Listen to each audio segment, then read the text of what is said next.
So another important हमारा गोल ये था कि इंडिया का जो फॉरेन ट्रेड है और इंडिया का जो बैलेंस ऑफ पेमेंट है उसके रिगार्डिंग था।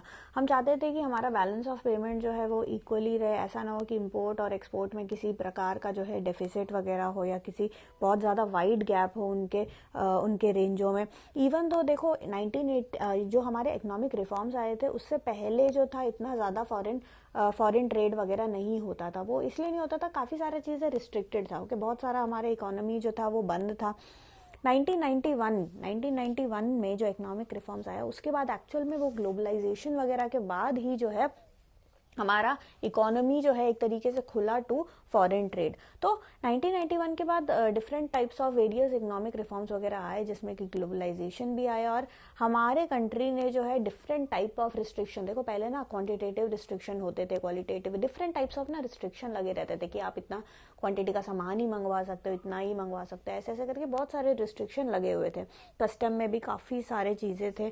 तो बहुत ज़्यादा जो है वो हिंड्रेंस, अगर हम बोलें हिंड्रेंस, अगर हम वर्ड यूज़ करें तो हिंड्रेंस काफ़ी ज़्यादा था ट्रेड करने में। बट वो सारा जो है रिमूव कर दिया गया था जिससे कि हम चाहते थे कि हमारा एक्सपोर्ट वगैरह जो है बूस्ट हो। एक्सपोर्ट ज़्यादा बूस्ट होगा तो क्या होगा, देखो पहले जो था हम इंपोर्ट पे हेविली डिपेंडेंट थे, है ना।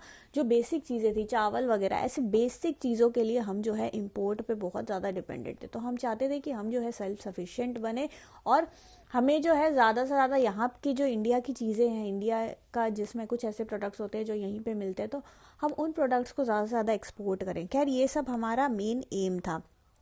बट हुआ क्या, यहाँ हम टॉपिक असेसमेंट का पढ़ रहे हैं।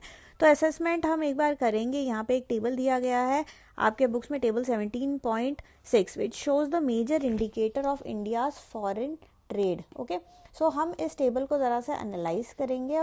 तो ये टेबल हमको दिया गया है, यहाँ पे पीरियड जो है, टाइमलाइन आपको यहाँ दिया रखा है, एक्सपोर्ट और इंपोर्ट का डेटा आपके पास है जिससे कि हम जो है बैलेंस ऑफ ट्रेड निकालते हैं। Then we have the growth rate and export import ratio. ये सारा फिगर जो है it is in dollar, it is in million dollars. Okay, so हम यहाँ पे ये डेटा देख लेते हैं। इंडियाज फॉरेन ट्रेड का है फ्रॉम, वही प्री और पोस्ट वाला फिगर्स हैं यहाँ पे, आपके दोनों फिगर्स आपको दिखेंगे।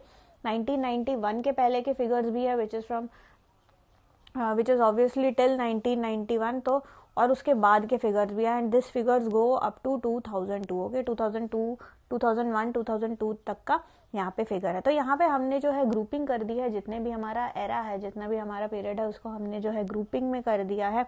लाइक फॉर एग्जाम्पल यहाँ पे हमने एक फर्स्ट ग्रुप बना रखा है which is from 1980, 81 to 1986 to 87।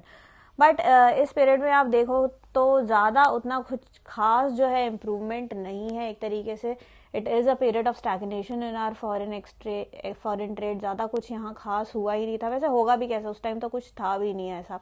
हमारा जो इकोनॉमी है वो पूरा बंद पड़ा था, हम जो है बाहर वालों के साथ ट्रेड नहीं कर रहे थे ज़्यादा, बस इंपोर्ट ही हो रहा था, वो भी चावल वगैरह ऐसा टाइप चीज़ें। यहाँ से कुछ एक्सपोर्ट ऐसे जा नहीं रहा था, क्लोज्ड इकोनॉमी था एक तरीके से हमारा। हम जो है बाहर के कंट्री वालों के साथ जो है इतना ज़्यादा फॉरेन ट्रेड नहीं कर रहे थे। तो इसलिए जो है आप जो है इस पीरियड का अगर डेटा देखोगे तो काफ़ी ज़्यादा उतना अच्छा परफॉर्मेंस इसमें नहीं है, वो ऑब्वियसली नहीं भी होगा। फिर अगर हम नेक्स्ट लॉट देखें दैट इज़ फ्रॉम 1987 टू 1991, वही वो प्री वाला जो पीरियड है ये स्टिल है। बट इस पीरियड में आप देखोगे कि थोड़ा सा जो है इम्प्रूवमेंट है। ओके, यहाँ पे जो है धीरे धीरे करके जो है वो पिकअप हुआ था। क्योंकि वो पिकअप इसलिए हुआ था क्योंकि हमारे आइडियाज़ वगैरह उस टाइम थे, हम लोग ये सब करना चाहते थे, हम लोग भी चाहते थे हमारा इकोनॉमी खुले। तो यहाँ पे जो ये 4 ईयर पीरियड में जो है एक्सपोर्ट जो है थोड़ा बहुत वो बढ़ा। Okay, and annual average rate उसका 16 वो इनफैक्ट बढ़ा भी 16.7%। Okay, so annual rate of growth जो है इस पीरियड में जो था इम्प्रूवमेंट, यहाँ पे जो है आपका इस पीरियड में आपको एक्सपोर्ट जो है थोड़ा बहुत जो है वो बढ़ता ही दिखाई देगा एंड ये अच्छी चीज़ है। एंड अगर हम पोस्ट वो पीरियड देखें जहाँ पे इकोनॉमिक रिफॉर्म्स आए थे तो उस पीरियड में भी, उस दौरान भी जो है एक्सपोर्ट का ग्रोथ काफ़ी ज़्यादा अच्छा है, बहुत ही ज़्यादा अच्छा ग्रोथ है। यहाँ पे हमें बहुत अच्छा यहाँ पे फिगर्स वगैरह जो है वो हमें देखने को मिलता है। उसके बाद का जो पीरियड है 1996 टू 2001, 2002, यहाँ पे देखो इम्प्रूवमेंट है। देखो एक्सपोर्ट का अगर आप फिगर देखोगे ये बढ़ ही रहा है, ऐसा नहीं है कि कम हुआ है, बट यहाँ पे अगर आप देखो इस दौरान ज्यादा बढ़ा है। ओके, अगर आप इस पीरियड को कंपेयर करो तो यहाँ पे जो है ज्यादा इंक्रीज हुआ है as compare to this period. Okay, यहाँ इस पीरियड में हुआ क्या, ये देखो ये बढ़ तो रहा है 33 से 43,000 तक हो तो रहा है, यहाँ फिगर आपको बढ़ता ही दिखाई देगा, नो डाउट। बट यहाँ पे आप इंपोर्ट का फिगर भी देखोगे ना, इंपोर्ट बहुत खतरनाक तरीके से बढ़ गया है, यहाँ पे इंपोर्ट हमारा बढ़ रहा है। सो यहाँ पे वो जो बैलेंस, अगर हम ट्रेड गैप की बात करें, वो सब वाला प्रॉब्लम जो है, वो सब वाला कंसर्न जो है, यहाँ पे धीरे धीरे हमको वो चीज भी जो है यहाँ देखने को मिल रहा है। तो हाँ, वो बैलेंस ऑफ पेमेंट जो है उसको उसने इम्पैक्ट जो है जरूर किया ही था कि हम जो है एकदम से बहुत कुछ चाहते थे, हम चाहते थे एकदम से हमारा एक्सपोर्ट जो है बूस्ट हो जाए, हमारा जो इम्पोर्ट है वो भी जो है थोड़ा कम हो। बट यहाँ पे मेन एम वही था कि ट्रेड बैलेंस गैप को हमें रिड्यूस करना है। However this did not seem to be happening, और जो ट्रेड बैलेंस का डेफिसिट है वो डेफिसिट बहुत ज्यादा बढ़ गया। जो इस दौरान जो है वो जो ट्रेड डेफिसिट होता है, हमारा ट्रेड डेफिसिट, ये हमारा जो है काफी ज्यादा बुरी तरीके से इंक्रीज हो गया था।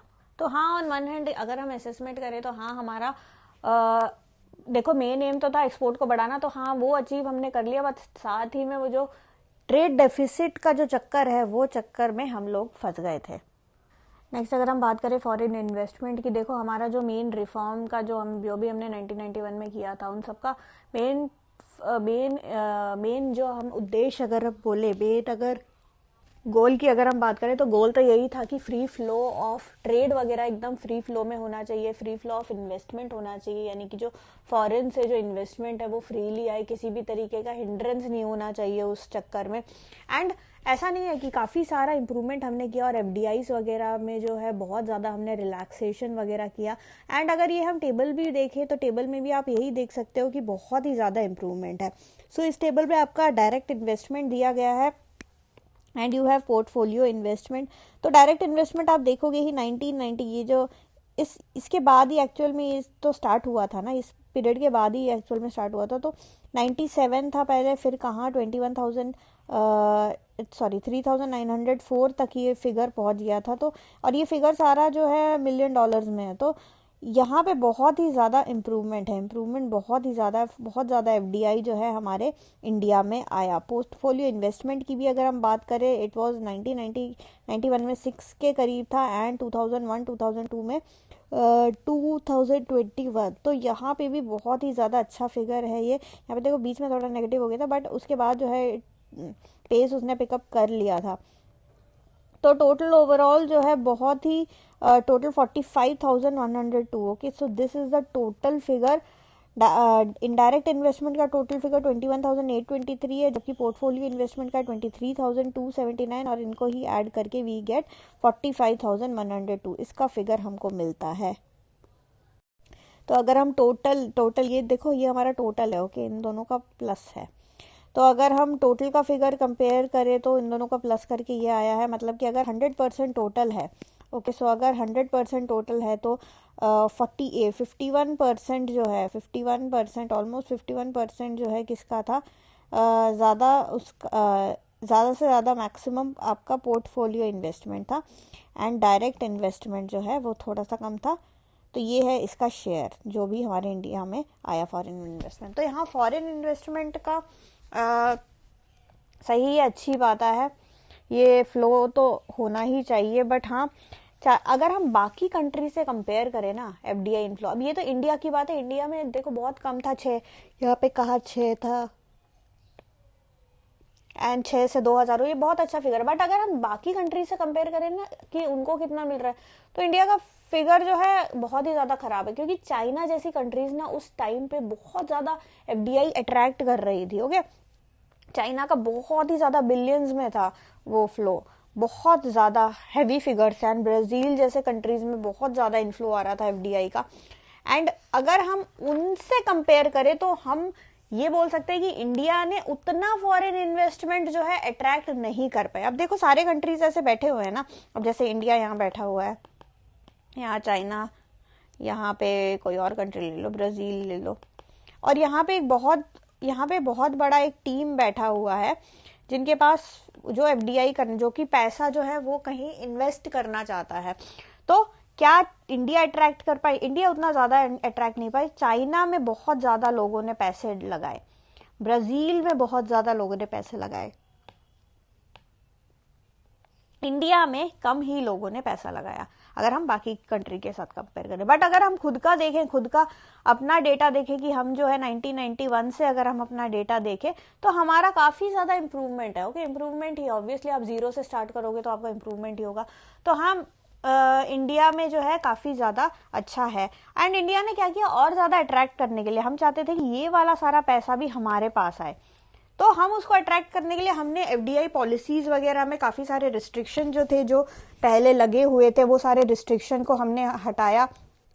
एंड गवर्नमेंट ने क्या किया, काफी सारे ऐसे एरियाज जो थे जो पहले रिस्ट्रिक्टेड थे, जिन फील्ड में ऑटोमेटिकली पैसा नहीं आता था, automatic investment, automatic approval route वगैरह जो है उनमें खोल दिया। ओके, सो बहुत सारे ऐसे एरियाज को जो है वो खोल दिया गया, बहुत सारे रूल्स एंड रेगुलेशन को जो है गवर्नमेंट ने रिलैक्स कर दिया, ताकि हम जो है बाकी जो कंट्रीज में एफडीआई जा रहा है, जो पैसा जा रहा है, उसको हम अपनी तरफ खींच के हम लोग उसको अट्रैक्ट कर सके।